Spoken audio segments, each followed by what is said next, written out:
à travers des informations bien fouillées concernant tous les domaines de la vie du pays. Le magazine Humura Burundi est diffusé sur le web via le site de la RPA www.rpa.bi. Humura Burundi.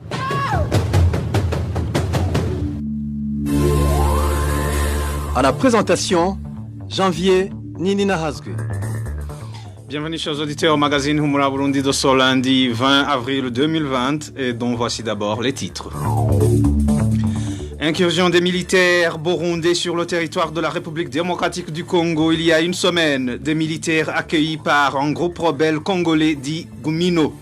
Rentrée scolaire pour le 3e trimestre ce lundi. Une rentrée qui suscite des inquiétudes tant chez les parents que chez les élèves suite à la pandémie Covid-19. Enfin, 16 maisons détruites et des effets ménagers endommagés constituent le bilan des dégâts causés par la rivière Rusizi en zone Gatumba de la province Bujumbura. Le développement des titres, c'est dans quelques instants. Aimé Steven Yungekwa sur la mise en onde et ingénieur J.D. Mwemero pour la prise d'image. Encore une fois, bienvenue. Début aujourd'hui du 3e trimestre de l'année scolaire 2019-2020 dans tout le pays. Cependant, une grande crainte subsiste chez les parents. Les mesures de prévention contre le coronavirus ne sont pas suivies dans certains établissements scolaires. Le point avec Clovis Nyonzim. Vers le site de la ville de Bujumbura, à l'école fondamentale de Kinindo, une bassine d'eau chlorée se trouve à l'entrée de l'école, mais tous les élèves ne se fient pas à la règle de se laver les mains. D'autres sont découragés par la longue file d'attente qui s'y trouve. La proximité est difficile d'éviter car les enfants ne respectent pas la distance d'un mètre. Au lycée municipal de Kibenga, tout comme au lycée fondamental de Musaga 3, les mesures de prévention ne sont pas respectées. En commune, au lycée municipal de Rohero, plusieurs élèves étaient pas les mesures de prévention. À l'école Stella Matutina, à notre passage, les élèves étaient en récréation et les mesures d'hygiène et la distance d'un mètre n'étaient pas respectées. Certains parents rencontrés demandent au directeur d'école de sensibiliser les élèves pour se prévenir contre le coronavirus, surtout ceux de l'école primaire. Merci à Clovis Nyonzima. La Covid-19 a déjà emporté plus de 166 000 personnes dans le monde. Mais après plus de 3 mois de lutte contre ce nouveau virus, certains pays commencent à alléger les mesures de confinement. N'est-ce pas, Émile Nivasumb? Après les pays comme l'Autriche, le Danemark et la Norvège, l'Allemagne a décidé d'alléger certaines mesures. Ce lundi, certains magasins et boutiques ont rouvert leurs portes. La distanciation sociale était de mise et à certains endroits, le port des masques était obligatoire. Jusqu'à 16h30, heure de Gitega, l'Allemagne avait enregistré seulement un nouveau cas testé positif à la Covid-19 dans les dernières 24 heures, selon l'agence des statistiques World Meters. Dans ces pays où le confinement est allégé, les autorités expliquent à la population que la vie normale reprendra progressivement compte tenu de l'évolution de la situation. Le confinement strict se poursuit en revanche dans plusieurs pays du monde suite à cette pandémie de coronavirus. Dans le monde, les États-Unis occupent la première place avec 40 620 décès liés à la Covid-19. Sur la liste suivent l'Italie, l'Espagne, la France et le Royaume-Uni. En Afrique, le nouveau coronavirus a apporté 1131 vies humaines, tandis que 6010 personnes sont guéries. Dans la communauté est-africaine, cette maladie à coronavirus a déjà emporté 22 vies humaines. Merci à Émile Nivasumba. L'Office burundais des recettes Aubert a annoncé ce jeudi qu'à partir de ce lundi 20 avril, le dépôt des dossiers de déclaration ainsi que les courriers se feront d'une manière électronique pour réduire les contacts entre les personnes. À travers une note sortie ce jeudi, l'Aubert informe aux agences en douane et au personnel des douanes que dans le cadre de la mise en application des directives relatives à la prévention de la pandémie du Covid-19, les documents d'importation accompagnant la déclaration en douane seront désormais scannés et attachés à la déclaration en douane. La dite note précise que les échanges entre vérificateurs et déclarants concernant des clarifications éventuelles sur les déclarations passeront par la voie de messagerie prévue à cet effet. À défaut, le téléphone servira de moyen alternatif à la communication entre déclarants en douane et vérificateurs. Dans quelques instants, nous poursuivons son magazine. Retrouvez les différentes productions de la RPA sur Facebook, YouTube, Twitter et sur www.rpa.bi. Depuis une semaine, des va-et-vient sont opérés par des militaires burundais sur la frontière burundo-congolaise. Après la traversée de la frontière, les militaires burundais sont accueillis par un groupe rebelle congolais dit Gumino. Le point avec Éloge Divin Remesh. Les informations en possession de la RPA font savoir qu'il s'observe des va-et-vient des militaires de nationalité burundaise qui s'introduisent sur le territoire congolais. Ces militaires traversent la frontière burundo-congolaise en compagnie des Imbonerakure. Ensemble, ils sont accueillis par des Interahamwe dans la localité d'Okiliba, Ondes. Ce trio, composé de militaires burundais, Imbonerakure et Interahamwe, rejoint par la suite un autre groupe appelé Gumino. Ce groupe, dirigé par un déserteur de l'armée congolaise FRDC, connu sous le nom de Général Makanika, est composé par certains Congolais de l'ethnie Banyamulenge, des militaires burundais, des Imbonerakure, des Interahamwe, ainsi que des combattants rwandais du mouvement RNC d'Okayumba Nyamwasa. Ces derniers jours, selon les informations qui proviennent de l'armée burundaise, ce Général Makanika fait des voyages au Burundi. De surcroît, les armes que possède le groupe Gumino seraient livrées par certains hauts gradés de l'armée burundaise. Au cours de ces déplacements, le général Makanika se serait entretenu avec certains hauts gradés des forces de l'ordre du Burundi. Nous enquêtons encore sur l'objectif de ces entretiens. Nous avons essayé de joindre le colonel Floribert Viyereke, porte-parole de l'armée burundaise, pour qu'il s'exprime sur ces mouvements des militaires burundais vers la République démocratique du Congo, mais sans succès. Merci à Éloge Divin Remecha, un membre du parti CNL de la zone Mukenye en commune Bwambarangwe de la province Kirundo a été tué à Koudogordan par des Imbonerakure ce dimanche. La victime est accusée de sorcellerie. Balthazar Miburo nous en dit plus. Ce vieil homme assassiné ce dimanche est connu sous le prénom de Lafayette. Il habitait sur la colline Budahunga, zone Mukenye, commune Bwambarangwe, province Kirundo. Le matin de ce dimanche, les voisins de la victime se sont réveillés et ont constaté qu'une de leurs vaches était morte. Ils ont par la suite accusé Lafayette de sorcellerie et d'avoir empoisonné la vache. C'est ainsi que le cadavre de la victime a été découvert la nuit de ce dimanche vers 20h. Les voisins de la victime indiquent que Lafayette a été assassiné pour des mobiles politiques puisqu'il était membre du parti CNR et qu'il était recherché par des Imbonerakure. Le mobile de sorcellerie n'aura été qu'une prétexte. Il est mort de coups de bâton. Une vache d'un des voisins de ce vieil homme est subitement morte. Il est allé prendre de la viande de vache à crédit comme tout le monde.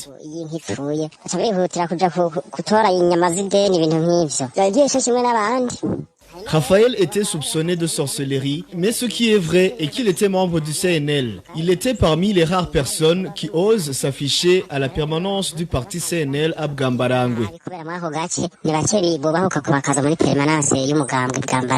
La victime a été tuée à coups de bateau par des Imbonerakure sur l'ordre d'un certain Claver, enseignant à l'école Kabuyenge, poursuit notre source.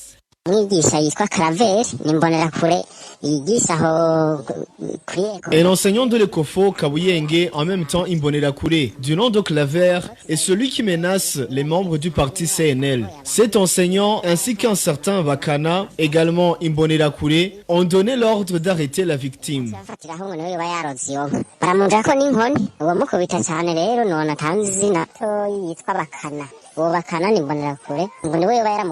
Ils l'ont tabassé à coups de bâton jusqu'à la mort. Le prénommé Claver a des relations parentales avec le chef de colline du nom de Sebenda.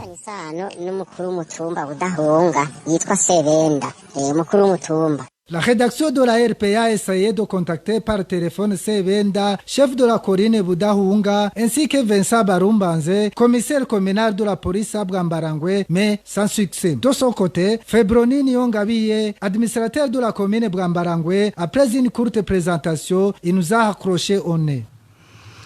C'était un reportage signé Balthazar Miburo, le responsable du parti MSD en province Bubanza et un membre du parti CNL ont passé la nuit de ce dimanche au cachot de la commune Gihanga.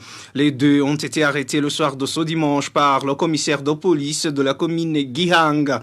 Les proches de ces victimes indiquent ne pas être au courant du mobile de ces arrestations. Le point avec Walter Kwizir. Les personnes arrêtées ce dimanche sont Anne Sidzomoussi, responsable du parti MSD en province de Bubanza, et Augustin Matata, un membre du parti CNL et du mouvement FNL à l'Oromaki. Les deux personnes ont été arrêtées en zone Buringa vers 19h30 par le commissaire de police en commune Gihanga. Sans être signifié du motif de leur arrestation, les deux ont été conduits au cachot de la commune Gihanga. Le matin de ce lundi, les familles de ces victimes n'ont pas été autorisées ni de parler, ni de voir les leurs et craignent pour leur sécurité. Pour le moment, ces familles demandent leur libération, surtout que les deux n'avaient aucun problème dans l'entourage. Quant au parti MSD, il indique que ces arrestations n'ont aucune autre signification que la chasse et menace qui continue pour les opposants du parti au pouvoir. Contacté à ce propos, l'administrateur de la commune Gihanga a été injoignable. Merci à Walter Kwidze. L'association burundaise pour la protection des droits humains et des personnes détenues à PRODH se dit indignée par les exécutions commises en date du 15 avril à Arubanga en commune Matana de la province Bururi. Pierre Claver Mbonima, président de cette association, qualifie d'extrajudiciaire ces exécutions. Je vous propose d'écouter Pierre Claver Mbonima, président de la PRODH. Je viens de visiter le rapport depuis 2015.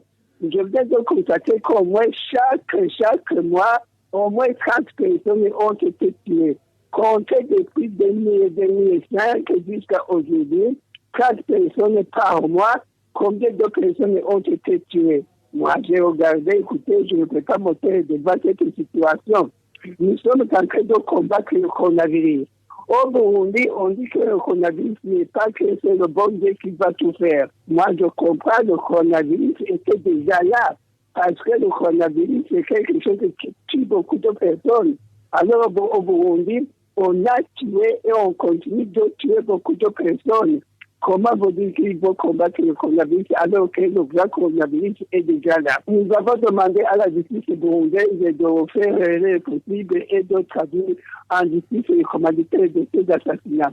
Nous l'avons demandé depuis longtemps, mais nous savons que la justice burundaise ne peut le faire. Il a été miné par l'exécutif, raison pour laquelle la justice burundaise est là, mais ne pourra bien toucher sur les autorités burundaises. C'est pourquoi nous avons demandé à la communauté internationale, mais il n'y a pas d'évolution. Nous avons demandé à la communauté africaine, il n'y a pas de solution. Et qu'est-ce qui reste? Maintenant, avec les élections de 2020, il faut que les Burundais eux-mêmes soient vigilants. Aujourd'hui, c'est à nous les Burundais de trouver une solution en passant par où les élections, c'est un remède. Pierre Claver Mbonima, président de la PRODH, parlait donc qu'il trouve que le pouvoir du parti CNDD-FDD est beaucoup plus dévastateur que le coronavirus et demande à la population de saisir les prochaines élections pour se défendre. Mais dans l'entretemps, l'association burundaise pour la protection des droits humains et des personnes détenues à PRODH se dit aussi indignée par les exécutions commises en date du 15 avril à Arubanga, en commune Matana de la province Bururi. Pierre Claver Mbonima, président de cette association, qualifie d'extrajudiciaire ces exécutions. Encore une fois, Pierre Claver Mbonima, président de la PRODH. La PRODH vient de sortir une déclaration sur les cas d'exécution extrajudiciaire qui ont eu lieu à Matana, province de Bururi. Mais ces exécutions ont été commanditées par le soi-disant le président du Sénat du Burundi, M. Rébélien du Kourio. Vous savez qu'il avait promis de payer 5 millions à toute personne qui amènera cadavre ou la tête dans une nommée Kaburimbo. Nous croyons que M. Rébélien du Kourio, ce qu'il disait, c'était pour blaguer, mais vous voyez que ça a été fait. Et ce qui nous a beaucoup fâché, c'est que les mêmes deux travailleurs de Kaburimbo qui étaient chez lui, ils ont été exécutés. Qu'est-ce qu'ils ont fait? Plus que du coup, chez Kaburimbo. Les deux autres, pourquoi on les a tués? C'était Pierre Claver Mbonima, président de la PRODH. Toujours page droit de l'homme, la coalition des forces de l'opposition burundaise pour le rétablissement de l'accord d'Arusha, CFOR Arusha, s'indigne aussi de la recrudescence des actes d'exécution extrajudiciaire au Burundi. CFOR Arusha dénonce également l'intolérance politique dont sont victimes les membres des partis de l'opposition. Suivez Jérémy Minani, porte-parole de la coalition. On voit des gens qui sont arrêtés et qui disparaissent des radars. Tout à coup, on ne retrouve plus leurs traces. On voit des personnes qui sont arrêtées, puis qui sont retrouvées, dont les cadavres sont retrouvés dans les rues, dans les forêts, dans les rivières. Et dans certains cas, les victimes sont massacrées puis enterrées à la va-vite dans des fosses communes préalablement créées par les fossoyeurs. L'exemple le plus choquant que l'on peut donner, c'est un massacre, un carnage qui a eu lieu à Matana, en province Bururi, où 3 personnes ont été sauvagement massacrées par les éléments de la police et leurs cadavres ont été précipités dans une fosse commune préalablement creusée. À côté de ces crimes, de ces exécutions extrajudiciaires, on observe aussi une répression féroce qui s'abat sur des membres de l'opposition, réels ou supposés, des arrestations arbitraires, suivies d'emprisonnements arbitraires, et des exécutions méchantes de leurs biens et même de leurs partis politiques. Et cette répression s'abat aussi sur les raids déplacés internes, notamment ceux du camp des déplacés de Ruhororo. Et tout cela est rythmé par un discours de haine qui montre qu'il y a une volonté d'exterminer les victimes. C'était Jérémy Minani, porte-parole de la coalition CFOR Arusha. La rédaction de la RPA a pu documenter 4 personnes assassinées durant la semaine dernière. La première victime est connue sous le prénom de Célestin et conducteur de taxi-voiture. Son corps a été découvert jeudi dernier au quartier Kiangue de la zone Buterere en mairie de Bujumbura. Nos sources à Buterere indiquent que la victime a été étranglée par des inconnus. Les 3 autres personnes ont été tuées mercredi dernier par balle par des agents de l'ordre sur la colline Rubanga en commune Matana, province Bururi. Ces victimes sont Pascal Ninganza, surnommé Kaburimbo, ainsi que ses 2 domestiques. Pascal Ninganza, alias Kaburimbo, était recherché car sa tête avait été mise à prix par Révérien Dikuliyo, président du Sénat burundais. Humura Burundi. 4 journalistes du groupe de presse Iwachu totalisent 182 jours d'incarcération à la prison centrale de Bubanza. Ils ont été arrêtés le 22 octobre 2019 au moment où ils s'étaient rendus en commune Musigati pour enquêter sur les combats qui opposaient les forces régulières et les groupes armés. Le tribunal de grande instance de Bubanza les a condamnés d'une peine de 2 ans et 6 mois de prison et d'une amende d'1 million chacun. Accusés au départ de complicité d'atteinte à la sûreté intérieure de l'État, ils ont vu l'infraction à leur charge modifiée dans le jugement du tribunal de grande instance Bubanza. Ils ont été condamnés pour tentative impossible de complicité d'atteinte à la sûreté intérieure de l'État. La défense de ces journalistes a interjeté appel vers la fin du mois de février devant la cour d'appel de Nahangwa. Ils attendent jusqu'à présent la fixation d'une audience. Les accusations des défenseurs des droits humains, les associations plutôt des défenseurs des droits humains, nationales et internationales, ne cessent de plaider pour la libération de ces journalistes qui, selon elles, ne sont victimes que de leur métier. En politique, les relations entre le parti au pouvoir, le CNDD, FDD et l'UPRONA, reconnus par le ministère burundais de l'Intérieur, sont toujours au bon fixe, n'en déplaise aux détracteurs. Propos tenus par un des porte-parole de Gaston Sindimo, candidat du parti UPRONA aux prochaines présidentielles. C'était lors d'une conférence de presse de ce lundi matin. Suivez Anissé Nyongabo, porte-parole du candidat Gaston Sindimo. À ce que je sache, nous avons indiqué que nous voulons, au niveau du parti UPRONA, pour qu'il y ait une bonne campagne, une campagne pour des élections libres, transparente et démocratique. À ma connaissance, il n'y a aucun problème du tout entre le parti CNDD-FDD et le parti UPRONA. Le parti CNDD-FDD mène sa campagne conformément à la loi, le parti UPRONA mène sa campagne conformément à la loi. Et je signalerai que même l'événement de samedi passé, qui peut être considéré comme un couac par certains, n'est pas du tout, à notre connaissance, le fait du parti au pouvoir. Néanmoins, même s'il ne le dit pas officiellement, dans un langage codé, Anicet Nyonghuru reconnaît qu'il y a des gens qui prétendent appartenir au parti UPRONA alors qu'ils travaillent pour le compte du parti CNDD-FDD.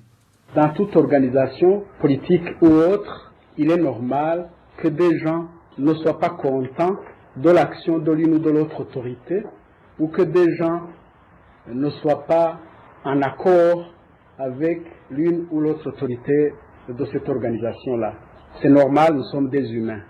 Par contre, ce qui n'est pas normal, c'est que des gens se réclamant du parti UPRONA puissent sacrifier le parti UPRONA au profit d'autres organisations sous prétexte qu'ils ont un différent ou qui ne sont pas en accord avec l'une ou l'autre autorité du parti UPRONA.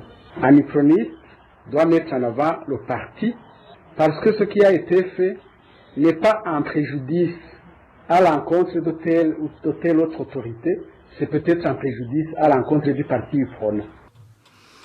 C'était Anicet Nyonghuru, porte-parole du candidat à la présidentielle du parti UPRONA, Gaston Sindimo. Isidore Mbayahaga fait partie de ses membres considérés comme des brebis égarées dont parle le porte-parole de Gaston Sindimo dans une réunion tenue ce dimanche. Isidore Mbayahaga a à son détour fait savoir que lui et ses compagnons rouleront désormais pour le parti présidentiel, le CNDD-FDD.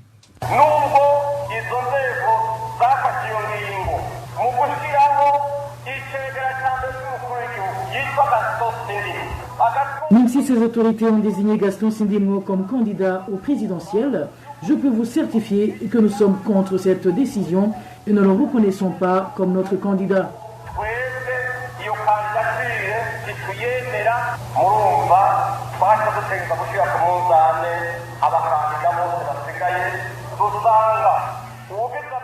Après analyse et réflexion, nous avons opté de voter pour le candidat du parti présidentiel, le CNDD-FDD, en la personne du général Évariste Ndayishimiye.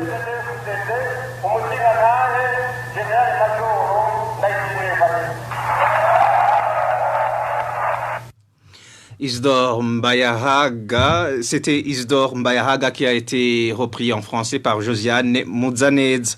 Toujours en politique, la coalition Kila Burundi accuse la Commission électorale nationale indépendante de lui avoir refusé une occasion de chercher les documents pour compléter les dossiers des candidats pour les élections législatives et communales. Au cours d'un point de presse animé ce jeudi, Aloïse Balichako, président de cette coalition, déplore également le fait que la CENI avait rejeté le dossier de leur candidat pour les présidentielles, dossier qui a finalement été accepté après avoir saisi la Cour constitutionnelle. Suivez à ce propos Aloïse Balichako, président de la coalition Kila Burundi. Au mémorandum, nous parlons d'une commission électorale nationale indépendante. Nous parlons des différents projets de candidatures présentés par la coalition Kila Burundi, que ce soit aux élections présidentielles, que ce soit aux élections législatives et communales. La coalition Kila Burundi n'a pas eu un beau traitement de la part de la CENI. Par son acharnement affiché contre la coalition Kila Burundi, la CENI cherche à exclure une partie de la classe politique du processus électoral en cours et des membres de la coalition Kila Burundi en particulier. Pour le démontrer, il y a eu rejet de la candidature présentée par la coalition Kila Burundi aux élections présidentielles. De son excellence, M. le Président de Ndayizeye, la coalition Kila Burundi a fait recours au niveau de la Cour constitutionnelle et dans son arrêt, la coalition Kila Burundi a eu gain de cause et la candidature de son excellence, M. le Président de Ndayizeye, s'est vue acceptée. Toujours animée de la même volonté délibérée d'exclure la coalition Kila Burundi, la CENI CENI a communiqué à la Cour constitutionnelle des dossiers des différents candidats, après y avoir soustrait des documents pour pouvoir accuser la coalition d'avoir déposé des dossiers incomplets. L'objet du présent mandat est non seulement de démontrer le torpillage du processus électoral par la CENI, mais aussi de lancer un dernier cri d'alarme au président de la République pour qu'il identifie à la coalition qui la Burundi le même traitement. Si d'autres compétiteurs ont eu le droit de corriger les listes et d'ajouter éventuellement les pièces qui manquent, quand au communal et législatif, il n'y a aucune raison que ce droit soit refusé à cette coalition. C'était Aloïs Balichako, président de la coalition Kira Burundi. Enfin, pour clore son magazine, la rivière Rusizi est sortie de son lit et a envahi certains ménages de la zone Gatumba, commune Mutimbuzi de la province Bujumbura. Le bilan provisoire des dégâts est de 16 maisons détruites et plusieurs effets ménagers endommagés. La zone Gatumba est également menacée par les crues du lac Tanganyika. C'est un reportage signé Vicky Chris Ninherit. Les collines les plus touchées par ces eaux de la rivière Rusizi sont Kinyinya 1 et Kinyinya 2, riverains de cette rivière. Les habitants de la zone d'Ogatumba déplorent les dégâts énormes causés par ces eaux de la rivière. Cet habitant de la zone Gatumba raconte. Nous sommes vraiment dans une désolation totale. 16 maisons sont détruites. Les gens cherchent comment sauver certains effets ménagers qui restent, car nombreux sont endommagés. La rivière Rusizi a débordé et s'est déversée sur les collines Kinyinya 1 et 2. Les inondations arrivent à l'endroit communément appelé Maison Verte et à l'église Emmanuel et menacent la colline Muyangi. C'est grave. Certains habitants de cette localité, dont les maisons ne sont pas encore détruites, demandent aux personnes habilitées de pulvériser ces eaux souillées par des déchets des toilettes. Sinon, ils craignent d'attraper les maladies des mains sales. Nous demandons aux autorités de faire tout pour envoyer les gens afin de pulvériser ces eaux, car les toilettes ont été détruites et les eaux se sont mélangées à des déchets. Ces habitants de Gatumba craignent également la montée des eaux du lac Tanganyika. Ces dernières menacent déjà certaines collines de cette zone. Ils demandent au gouvernement de les déménager dans un autre endroit avant qu'ils ne soient pas emportés par les eaux de cette rivière et de ce lac. Le lac Tanganyika a aussi débordé et ces eaux ont inondé les collines Mushasha 1 et 2. Les eaux atteignent presque la route de Bujumbura-Gatumba. Face à ces inondations, nous demandons au gouvernement de nous délocaliser vers un endroit où nous ne pouvons pas courir des risques pareils. Le mois dernier, le gouvernement a déménagé certains habitants de la zone Gatumba vers le village de la Pedomaranvia suite aux inondations. À ce propos, nous avons essayé de joindre par téléphone Hussein Nahetwa, chef de zone Gatumba, mais il n'a pas voulu s'exprimer. Nous avons également essayé de contacter Siméon Boutoyi, administrateur de la commune Mutimbuzi. Son téléphone est sonné sans que personne ne décroche. Merci à Vicky Chris Ninheretse. C'est par cette page environnement que nous mettons fin à ce magazine Humura Burundi de ce lundi 20 avril 2020. Merci pour votre aimable écoute. Merci à toute l'équipe de la rédaction. Merci à MST Veniungeko et à ingénieur Ejide Mwemero pour la bonne collaboration technique. À la présentation, vous étiez avec Janvier Ninina Hazoué. Passez de bons moments chez vous.